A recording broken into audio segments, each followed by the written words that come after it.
परम महाशांति।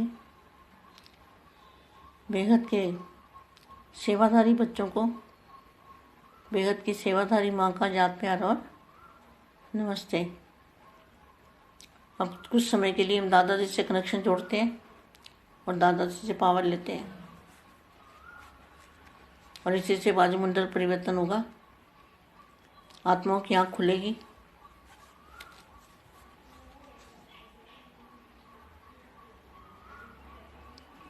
परम महाशांति। ये वाणी है 83 की 3/4/83 की। प्रथम और अंतिम पुरुषार्थ। प्रथम और अंतिम पुरुषार्थ क्या है? कोई कोई वाणी तो इतनी अच्छी है कि सब कुछ स्पष्ट है और किसी भी वाणी में विनाश का नाम नहीं लिया। ना धर्मराज का नाम है, ना धर्मराज के दरबार का नाम है, ना कोई भी ऐसा गलत शब्द नहीं है वाणियों के अंदर। पूरी वाणी के अंदर कहीं एक आधा शब्द होगा विनाश का, बाकी विनाश के शब्द नहीं है, कहीं भी नहीं है। परिवर्तन की बातें हैं, मुक्ति और जीवन मुक्ति की बातें हैं। वाणी की हेडिंग है प्रथम और अंतिम पुरुषार्थ। सदा बेहद की स्थिति में स्थित करने वाली, स्थित कराने वाली। तो बेहद की स्थिति और बेहद का ज्ञान आज तक किसी को था नहीं था ना? हमें भी नहीं था बेहद का ज्ञान। बेहद का ज्ञान क्या होता है, बेहद क्या होता है, आज तक तो हमें भी पता नहीं था, किसी को भी नहीं पता था दुनिया के अंदर। तो बेहद का ज्ञान तो दादाजी ने दिया ना, नया ज्ञान। जो नया ज्ञान ना लिखा गया किताबों में, भगवान पढ़ाते हैं हमको। गाना तो बना दिया मगर समझ में कुछ नहीं आता। बेहद की स्थिति में स्थित करने वाले, सदा कर्मातीत। आज बेहद का बाप, बेहद की स्थिति में स्थित रहने वाले। तो बेहद की स्थिति क्या है? ऊपर की दुनिया में बुद्धि से रहना, बुद्धि से बेहद की दुनिया में रहना, उसको कहेंगे बेहद की स्थिति। और तीसरी आंख किसको कहते हैं? हो सकता है कई बच्चों को ये बात पता नहीं है तीसरी आंख क्या है। जैसे दूरबीन काम करती है ना, ऐसे तुम्हारी तीसरी आंख अगर तुम्हारे पास है तो तीसरी आंख आती कैसे है? बेहद के दादाजी पर बेहद निश्चय होता है, बेहद ज्ञान समझ में भी आता है और दादाजी पर निश्चय भी होता है कि यही मेरा बाप है, यही मेरा दादा है। तब हमें बेहद की दृष्टि आ जाती है और वही बेहद की दृष्टि, आत्मिक दृष्टि जो है, उसी को बेहद की दृष्टि, जो तीसरी आंख है, हमारी आत्मा का पर्दा खुल जाता है।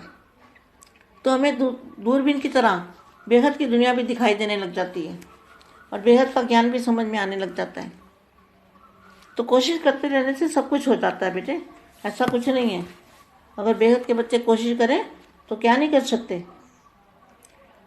तो आज बेहद का बाप, बेहद की स्थिति में स्थित रहने वाले, बेहद की बुद्धि, बेहद की दृष्टि और बेहद की वृत्ति। जिनकी बुद्धि बेहद की है, बेहद सोच है, जिनकी बेहद सोच है, बेहद का ज्ञान है और बेहद की सोच है और बेहद की दृष्टि है, वही तीसरी आँख। दृष्टि भी बेहद की है और फिर वृत्ति, सोच भी बेहद की है और बेहद के सेवाधारी है। बेहद के वायुमंडल को बदलने वाले, सारे परिवर्तन करने वाले, इनको कहेंगे बेहद के सेवाधारी। श्रेष्ठ बच्चों से साकार स्वरूप में, साकार वतन में बेहद के स्थान पर मिलने आए हैं। अब बेहद का स्थान किसको कहेंगे? जहाँ पर दादाजी रहते हैं और जहाँ दादाजी परिवर्तन करेंगे, उसी को बेहद का स्थान कहेंगे। जहाँ पर दादाजी रहते हैं और जहाँ पर दादाजी परिवर्तन करेंगे, परिवर्तन जहाँ पर होगा, उसी को बेहद का स्थान कहा जाएगा। क्योंकि यहाँ साकार में रह के कितना अच्छा महावाक्य है, साकार स्वरूप में, साकार वतन में बेहद के स्थान पर मिलने आए हैं। मगर जानता कोई नहीं। सारे ज्ञान व इस पढ़ाई की चारों सब्जेक्ट का मूल सार यही है। एक बात, क्या क्या सार है? हमारे दादाजी की पढ़ाई का सार क्या है? बेहद की दुनिया। कितना अच्छा महावाक्य है, वो तो समझने जैसा है। तो 10 बार पढ़ो ना तो भी कम है ये वाणी। इतनी गहराई इस वाणी के, यथार्थ ज्ञान है इसके अंदर। तो सब चारों सब्जेक्ट कौन से? ज्ञान, योग, सेवा, धारणा, वो सब्जेक्ट वही है। लेकिन ज्ञान बेहद का, सेवा बेहद की, सोच बेहद की, धारणा धारणा भी बेहद की। बेहद की धारणा माना आत्म स्वरूप, फरिश्ता स्वरूप, इसको, और दादाजी का कंबाइंड रूप, इसको कहेंगे बेहद की धारणा। तो बेहद है, सारे सब्जेक्ट का मूल सार यही एक बात है, बेहद। बेहद है तो बेहद शब्द के स्वरूप में स्थित होना, यही फर्स्ट और लास्ट का पुरुषार्थ है। पहले बाप का बनना अर्थात मर्जीवा बनना, इसका वे आधार है।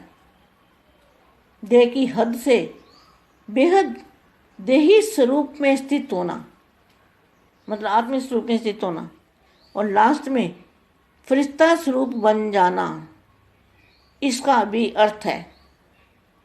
सर्व हद के रिश्ते से परे फरिश्ता बनना तो आदि और अंत, पुरुषार्थ और प्राप्ति, लक्षण और लक्ष्य, समृद्धि और समर्थी, दोनों ही स्वरूप में क्या रहा? बेहद। परम महाशांति। बेहद के बच्चों को याद प्यार नमस्ते। अब इतना पढ़ती हूँ, फिर इसका बाकी का जो भाग है पानी का फिर दोबारा पढ़ूंगी। బేహద్ పరం మహాశాంతి. బేహద్ పరివారమునకు, ఆత్మిక సోదరి సోదరులకు బేహద్ మా ప్రథమ పురుషార్థము, అంతిమ పురుషార్థము గురించి చెప్తున్నటువంటి సందేశము హిందీలో ఇప్పటి వరకు మీరు విన్నారు. దీనికి తెలుగు అనువాదం. बेहद के बेहद परम परम महाशांति है. బేహద్ సేవాదారి పిల్లలకి, బేహద్ సేవాదారి మా యొక్క ప్రియ స్మృతులు మరియు నమస్తే. ఇప్పుడు మనం కొద్ది సమయం దాదాజీతోటి కనెక్షన్ జోడించి దాదాజీ నుండి పవర్ తీసుకుంటూ ఇలాంటి వాయుమండలాన్ని పరివర్తన చేయుటకు ఆత్మలందరి యొక్క కళ్ళు తెరుచుకుంటాయి అనే విధంగా మన సంకల్పం చేయాలి. పరం శాంతి వైబ్రేషన్ను వ్యాపింప చేద్దేయండి. ఈరోజు వాణి 3483 అవ్యక్తవాణి. దీనిలో చెప్తూ ఉన్నారు ప్రథమ పురుషార్థం ఏంటి, అంతిమ పురుషార్థం ఏంటి అనేది. కొన్ని వాణీలలో చక్కటి మంచి సందేశాలు ఉంటూ ఉంటాయి. ఎంతో స్పష్టంగా అన్నీ చెప్తూ ఉన్నారు. ఈ యొక్క వాణిలో వినాశనం అనే పేరు ఎత్తుకోలేదు, ధర్మరాజు పేరు లేదు, ఈ ధర్మరాజు యొక్క దర్బార్ అనే పేరు లేదు. పొరపాటున ఇలాంటి శబ్దాలు మరి వాణీల్లో పడుతూనే ఉంటాయి.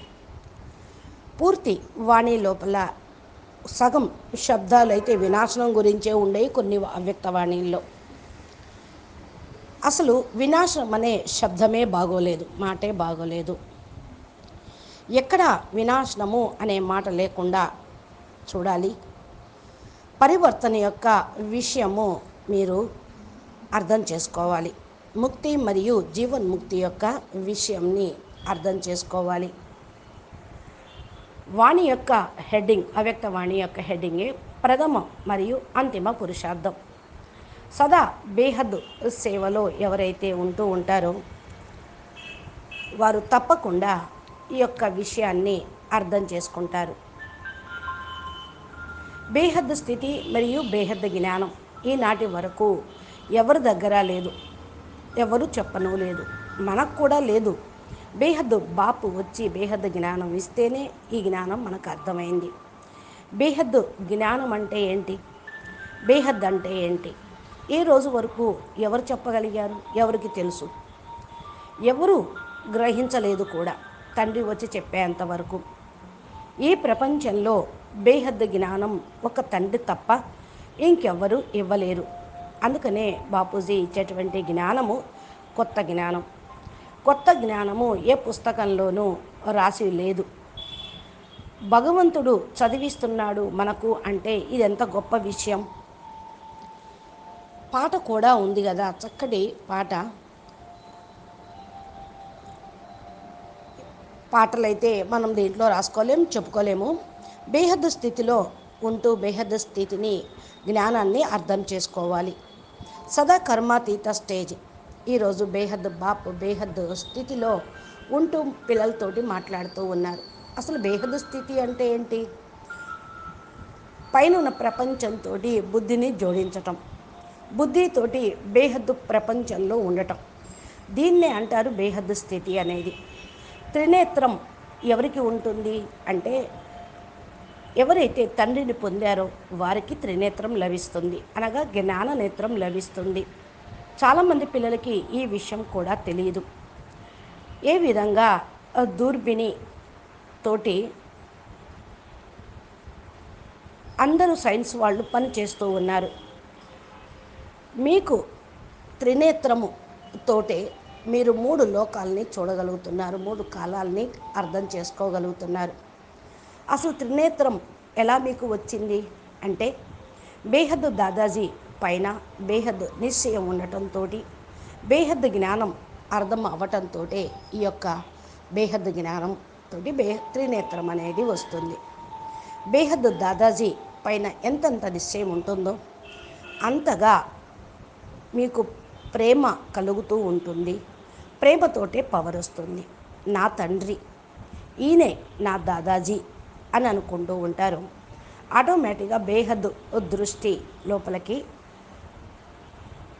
త్రినేత్రం లాగా వస్తూనే ఉంటుంది. బేహద్దు దృష్టి అంటేనే త్రినేత్రం. బేహద్దు దృష్టి ఆత్మిక దృష్టి, ఆధ్యాత్మిక దృష్టి. బేహద్దు దృష్టి త్రినేత్రం. మన యొక్క ఆత్మ యొక్క అజ్ఞానం యొక్క పరద తొలగిపోయింది. ఆత్మ నేత్రం ఓపెన్ అయింది. మనము దూర్బినిలాగా పనిచేస్తూ ఉంటుంది. ఇది బేహద్దు ప్రపంచాన్ని చూపిస్తూ ఉంటుంది. దూర్బిని అంటే టెలిస్కోప్ అన్నమాట. దూరంగా ఉన్నటువంటి నక్షత్రాలని చూసేటువంటి వాళ్ళు సైంటిస్టులు. ఈ యొక్క టెలిస్కోప్ ద్వారా మనకు బేహద్దు ప్రపంచం మొత్తం కనిపిస్తూ ఉంటుంది. బేహద్దు జ్ఞానం కూడా అర్థం అవ్వటం అనేది జరుగుతుంది. ప్రయత్నం చేయండి, అన్నీ కూడా మీదే అయిపోతాయి. ఇలాంటి మరి బేహద్దు జ్ఞానము బేహద్దు పిల్లలకే లభిస్తుంది అంటే ఎంత భాగ్యశాలి ఆత్మలు. ఇంకా బేహద్దు పిల్లలు ప్రయత్నం చేయండి, మీది ఏదంటే అది చేయగలరు. బేహద్దు బాపు బేహద్దు స్థితిలో ఉండండి అంటూ ఉన్నారు. అనగా బేహద్దు బుద్ధి, బేహద్దు దృష్టి మరియు బేహద్దు వృత్తి అన్నీ కూడా బేహద్దులోనే ఉండాలి. బేహద్దు అంటే అనంత్, అద్దు లేనటువంటిది. ఎవరైతే అనంతంగా బేహద్దుగా ఆలోచన చేస్తూ ఉంటారో వాళ్ళు అనంతాన్ని దాటుకొని వెళ్ళగలుగుతూ ఉంటారు. ఇది బేహద్దు జ్ఞానం, బేహద్దు ఆలోచన, బేహద్దు దృష్టి, త్రినేత్రము. దృష్టి కూడా బేహద్దుగానే ఉండాలి. మరలా వృత్తి, ఆలోచన బేహద్దుగానే ఉండాలి. అప్పుడే బేహద్దు సేవాదారిగా కాగలుగుతారు. బేహద్దు సేవతోటే వాయుమండలాన్ని మార్చండి, విశ్వ పరివర్తన చేయండి. దీన్నే అంటారు బేహద్దు సేవాదారి అని. శ్రేష్టమైన పిల్లలు తోటి సాకార స్వరూపంలో, సాకార వతనంలో, బేహద్దు స్థానంలో బేహద్దు బాపు కలుసుకోవటానికి వచ్చి ఉన్నారు. ఈ బేహద్దు స్థానం అని ఏంటంటారు? ఎక్కడైతే దాదాజీ ఉంటూ ఉన్నారో, పరివర్తన జ్ఞానం దించారు, చెప్పటం చేయటం జరిగిందో అదే బేహద్దు జ్ఞానస్థానం. ఆ బేహద్దు స్థానము అంటే దాదాజీ ఉండే స్థానము సూక్ష్మంగా బేహద్దుకే బేహద్దు పరం ధామము, బేహద్దు బ్రహ్మాండము దాదాజీ ఉండేటువంటి స్థానము. ఎక్కడి నుండైతే పరివర్తన కోసం పవర్ని ఇస్తూ ఉన్నారు. అది బేహద్ స్థానం. పరివర్తన ఎక్కడ జరుగుతూ ఉంది? బేహద్ స్థానం మొదలుకొని కింద కింద జీరో కళ బ్రహ్మాండం వరకు ఎక్కడెక్కడైతే పవర్ లాస్ అయిపోయిందో, తత్వాలు పరివర్తన అయినాయో వాటన్నిటినీ కూడా పరివర్తన చేసేది. ఎక్కడ బేహద్ స్థానము, ఎక్కడ ఈ సాకార ప్రపంచము. బాప్ అయితే ఇక్కడ సాకార ప్రపంచంలోనే ఉంటూ బేహద్ స్థానం వరకు కూడా అన్నిటినీ సరిచేస్తూ ఉన్నారు. చూడండి ఎంత మంచి మహావాక్యము. సాకార రూపంలో, సాకార వతనంలో, బేహద్ స్థానంలో తండ్రి పిల్లల్ని కలుసుకోవటానికి వచ్చారు. ఇది ఎంతమంది తెలుసుకుంటూ ఉన్నారు? తెలుసుకున్న వాళ్ళకి జ్ఞాన నేత్రం, త్రినేత్రం అనేది ఓపెన్ అవుతుంది. తెలుసుకోలేని వాళ్ళు అజ్ఞానం అనే అంధకారంలో, మబ్బుల్లో, తెరల చాటునే ఉంటూ ఉంటారు. ఈ సబ్జెక్టు ముఖ్యమైనటువంటి సారం ఇదే. ఏంటి? ఏక్ బాప్ దూసరా నా కోయి. ఏంటా సారం? మన యొక్క దాదాజీ యొక్క విద్య యొక్క సారం ఏంటి? బేహద్ ప్రపంచం గురించి మంచి ఏదైతే మహావాక్యాలు ఉన్నాయో అదే సారం. ఇది అర్థం చేసుకోవాలి. అందుకని ఏదైనా అవ్యక్తవాణి సాకార మురళీలు, బాపూజీ వీడియోలు 10 సార్లు 100 సార్లు వింటూ ఉండండి, చదువుతూ ఉండండి, వింటూ ఉండండి, చెప్తూ ఉండండి అంటూ ఉంటారు. ఇలా 10 సార్లు చేసినా తక్కువే. ప్రతి ఒక్క అవ్యక్తవాణిలో కూడా చాలా లోతైనటువంటి రహస్యాలు ఉన్నాయి, యథార్థమైనటువంటి జ్ఞానం. అప్పుడు దీని లోపల నుంచి మీకు కనపడుతుంది, అర్థమవుతూ ఉంటుంది. 4 సబ్జెక్టులు ఏవైతే ఉన్నాయో దాని లోతులకు వెళ్ళండి. జ్ఞానము, యోగము, సేవ, ధారణ, ఈ 4 సబ్జెక్టులు. ఇవే మన ప్రైమరీ నాలెడ్జి. బీకేలో కూడా సబ్జెక్టులు చెప్పుకున్నాము, కానీ అక్కడ సబ్జెక్ట్స్ అనుసారంగా ప్రైమరీ నాలెడ్జ్లో వెతుక్కుంటూ ఉంటారు ఈ 4 సబ్జెక్ట్స్. కానీ ఇక్కడ బేహద్దు జ్ఞానంతో బేహద్దు సేవ, బేహద్దు ధారణ, బేహద్దు యోగము. ఆ బేహద్ అనేది జ్ఞానంతో బాపు ఇచ్చేటువంటి పవర్ తోటి అర్థమైపోతూ ఉంటుంది. బేహద్దు ధారణ. బేహద్దు ధారణ అంటేనే ఆత్మస్వరూపము, ఫరిస్తా స్వరూపమును అర్థం చేసుకోవటం, దాదాజీ యొక్క కంబైన్డ్ స్వరూపాన్ని తెలుసుకోవటం. దీన్నే బేహద్దు ధారణ అని అంటూ ఉంటారు. బేహద్దు ధారణ అంటే మనం పరం మహానాత్మలము, శ్రేష్ఠాత్మలము, దివ్యాత్మలము అని తెలుసుకోవటం. ఇది బేహద్దు ధారణ చేయటం, స్వరూపంలోకి తీసుకొని రావటం. ఈ 4 సబ్జెక్టుల యొక్క మూల సారం ఇదే, ఒకటే ఒక మాట, అది బేహద్దు. బేహద్దం యొక్క శబ్దంతో స్వరూపంలో స్థిరంగా ఉండండి. ఇదే ఫస్ట్ మరియు లాస్ట్ యొక్క పురుషార్థం. ఫస్ట్ బాప్ సమానంగా అనగా సంపూర్ణ సమర్పణ భావంతో మరజీవాగా కావాలి. బాప్ పిల్లలుగా కావటము అంటే బయట ప్రపంచంలో చనిపోతూ బేహద్ దాదాజీ దగ్గర జన్మ తీసుకోవటం. ఇది మరజీవా జన్మ. దీనికి ఆధారం ఏంటి? బేహద్ జ్ఞానం. దేహము హద్దు నుండి బేహద్దు దేహీ స్వరూపంలో స్థిరంగా కావటం, అనగా ఆత్మస్వరూపంలో స్థిరమవటం. లాస్ట్లో ఫరిస్తా స్వరూపంగా అయిపోవటం. దీని యొక్క అర్థం అదే. సర్వ హద్దులోని రిస్తాల నుండి ఫరిస్తాగా కావటం. ఆది మరియు అంత్ యొక్క పురుషార్థం కూడా ఇదే. మరలా ప్రాప్తి అంటే లక్ష్యము మరియు లక్షణాలు, స్మృతి మరియు స్మృతి స్థితి, ఈ రెండుటి యొక్క స్వరూపంలో కూడా సదా బేహద్దుగా ఉండటమే పురుషార్థము, అంతిమ పురుషార్థము. బేహద్దు పిల్లలకి ప్రియస్మృతులు మరియు నమస్తే. ఇప్పుడు ఇంత గొప్ప విద్యను మనం నేర్చుకుంటూ ఉన్నాము. దీనిలో ఇంకా చాలా మంచి పాయింట్స్ ఉన్నాయి. నెక్స్ట్ మరలా మనం చదువుకుందాము అంటున్నారు. మా యొక్క వ్యక్తవాణి చాలా బాగుంది, నెక్స్ట్ కొన్ని పాయింట్స్ తెలుసుకుందాము అంటున్నారు. అచ్చా, పరం శాంతి, నమస్తే, ధన్యవాదాలు. बेहद के बेहद परम परम परम महाशांति है. మహాశాంతి హై, మహాశాంతి హై. నమస్తే. బాపూజీ దశరథ్ భాయ్ పటేల్ తెలుగు ఛానల్లో బాపూజీ చెప్పినటువంటి దివ్య సందేశాలు, మా ఇచ్చేటువంటి దివ్య సందేశాలు, అనంతభాయ్ మోటివేషన్ ఇన్స్పిరేషన్ వీడియోలు, ఆస్కా పురుషార్థం ఏమేం చేయాలి ఎలాగా అనేటువంటి వీడియోలు బాపూజీ రోజు అప్లోడ్ చేస్తూ ఉంటారు. ఇవి మీ మొబైల్కి నోటిఫికేషన్ రూపంలో రావాలి అంటే మీరు మా ఛానల్ని సబ్స్క్రైబ్ చేసి గంట సింబల్ని ప్రెస్ చేయండి. నోటిఫికేషన్ రూపంలో పొందుతారు. నమస్తే, ధన్యవాదాలు. పరం మహా శాంతి.